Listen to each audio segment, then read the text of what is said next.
Overcommitment and busy lifestyles, I found that really messes with your walk with God and with your spirituality. When you're like overcommitted, when you have work commitments, long hours of commuting, family obligations, chores and errands, and overcommitting to too many responsibilities. What I found is that when I'm like that, or when you're like that, definitely for believers, what it does, it starts to mess with your walk with God, where you're just overloaded in every area of your life. And what you need to do, you need to start to block out the distractions. And you need to have non-negotiables in your life. This is how you overcome it, okay?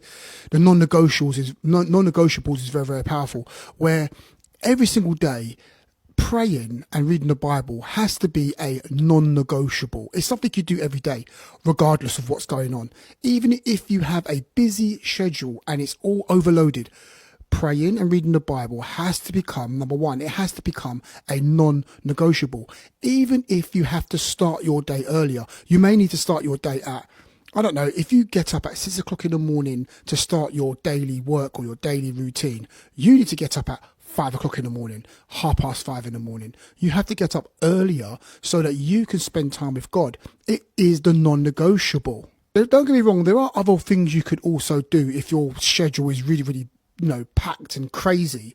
You can turn commuting time into Bible reading time, or listening to the audio Bible in the train or the tube. You can change your lunch times. Your lunch breaks could become study time, reading the Bible time. These are non-negotiables, because you can't have a whole day, spend a whole day at work and doing all this busyness and not be in the Word of God. You cannot afford to be like that, or afford to live life like that in these end days, because without the Word being central, or your spirituality, your walk with God being the central theme of your life's going to fall apart. And what I find really helps is that you have to definitely learn how to say no, because if you say yes to everything, it's going to start to have a knock-on effect in your life, especially in your spiritual life.